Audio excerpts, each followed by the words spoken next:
Bonjour à tous, alors dans cette vidéo, je vais répondre aux questions les plus courantes qu'on m'a posées dernièrement sur les codes de résonance. La première question qui revient souvent, c'est comment savoir si notre atlas est décalé. L'atlas, je vous le rappelle, c'est la vertèbre cervicale C1, donc la première vertèbre qui soutient notre tête. Donc pour savoir comment elle est décalée, déjà ça se voit dans la posture d'une personne. Est-ce que vous constatez déjà globalement si la posture d'une personne, elle semble décalée ou si elle est droite?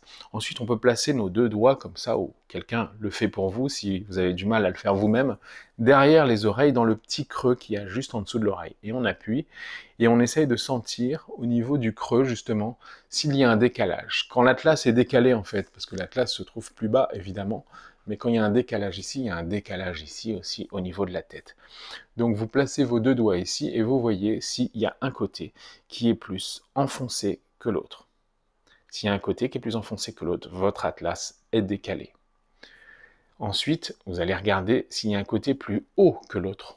Donc plus haut.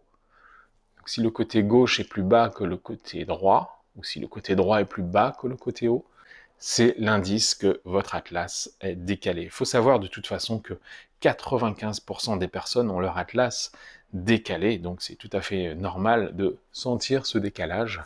Il y aura très peu de personnes qui vont faire le test et qui vont ne pas sentir ce décalage en réalité. Donc ne vous posez pas spécialement la question de savoir est-ce que mon atlas est décalé, est-ce que je dois utiliser les codes de résonance.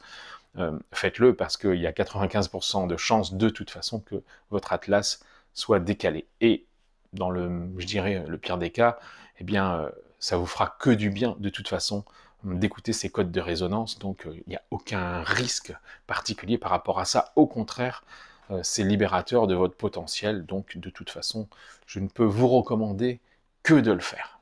Deuxième question, c'est souvent pourquoi c'est important en fait de réaligner l'atlas et qu'est-ce que ça fait sur le corps.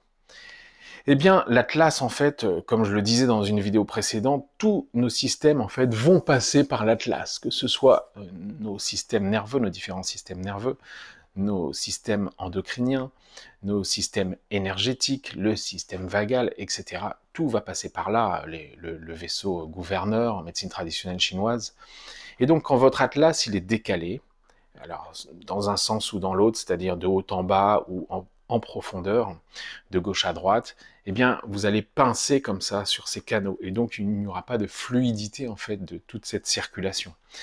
Et l'atlas décalé va jouer donc sur votre potentiel corporel. C'est exactement comme un tuyau d'eau donc qui serait pincé ou plié. La circulation de l'eau ne se fait pas correctement et donc votre potentiel intégral corporel à tous les niveaux, donc comme je vous le disais, physique, énergétique, mental, émotionnel, eh bien n'est pas fluide et ne passe pas tout simplement. Et donc on va fonctionner avec un pourcentage très limité de nos capacités, qui sont de l'ordre de 10%, alors qu'en réalité, on aurait la capacité, notre corps humain, de fonctionner avec des pourcentages, des potentiels bien plus hauts et bien plus forts. Donc on le voit dans les capacités des personnes à créer, à être inspirées, à faire plusieurs choses, à apprendre des choses, à mémoriser, à développer leur magnétisme. Enfin, tous ces potentiels vont être globalement limités quand notre atlas est décalé. Donc le réaligner, c'est tout simplement se réapproprier notre potentiel humain, parce qu'on a énormément de capacités. T'imagines même pas toutes les capacités que tu peux avoir avec ton corps. Et donc si tu sens que tu es limité dans ta capacité à produire des choses, que tu es fatigué, que tu développes différentes maladies, que tu n'es pas au maximum de ton potentiel ou que tu ressens même à l'intérieur de toi que tu pourrais faire beaucoup plus de choses mais tu te sens limité, eh bien voilà, te pose pas 36 questions. Évidemment que c'est forcément lié au réalignement de l'atlas puisque c'est la base du fonctionnement du corps humain, c'est l'os le plus important sur le corps, donc il faut que tu le réalignes, point final. C'est vraiment le démarrage de tout ce que tu pourras commencer et continuer par la suite. Troisième question, est-ce qu'il y a des contre-indications à réaligner l'atlas ou à écouter tout simplement les codes de résonance? Il n'y a aucune contre-indication particulière à écouter les codes de résonance puisque ce sont des sons en priorité qu'on écoute avec un casque. Maintenant, je le déconseille toujours, comme d'habitude, aux femmes enceintes et aux enfants âgés de moins de 8 ans. Voilà, c'est juste une précaution.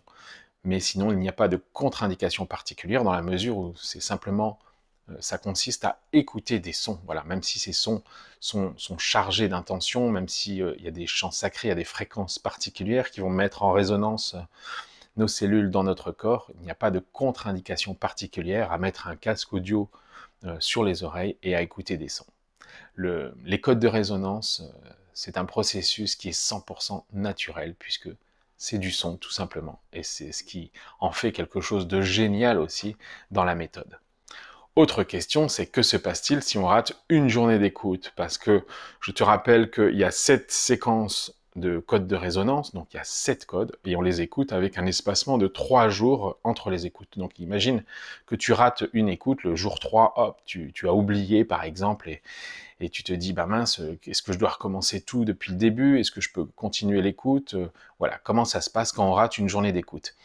Quand tu rates une journée d'écoute, il n'y a pas de souci. Ce qu'il faut, c'est pas simplement réduire les temps d'écoute. Si tu as écouté le premier code au jour 1, et ben le jour 3, tu es censé écouter le deuxième code. Il ne faut pas le faire au jour 2. Voilà, il ne faut pas écouter 2 ou 3 codes dans la même journée. Il est très important de laisser un espace entre les écoutes. Par contre, si tu rates une journée, c'est pas grave. Tu peux écouter le jour 4 et après tu reprends ton décalage de 3 jours et ça se passera très bien. Le plus important, c'est surtout de ne pas réduire l'espace, le temps entre les écoutes. Mais par contre, si tu rates un temps et tu espaces un petit peu plus longtemps l'écoute, c'est absolument pas grave, tu peux continuer. Une autre question qui arrive souvent derrière celle-ci, c'est qu'est-ce qui se passe si on arrête l'écoute, par exemple, en plein milieu? Admettons, pour X raison, il y a une coupure, ou ton audio s'arrête, ou tu es dérangé. Alors bien sûr, essaye au maximum d'être dans un endroit pendant 27 minutes où tu ne vas pas être dérangé, perturbé, etc., le mieux possible. Mais si ça arrive, qu'est-ce qui se passe? Eh bien, dans ce cas-là, on peut reprendre l'écoute du code de résonance depuis le début. C'est ce qu'il faut que tu fasses. Il ne faut pas que tu arrêtes la séquence, que tu reprennes une demi-heure après, là où tu étais rendu.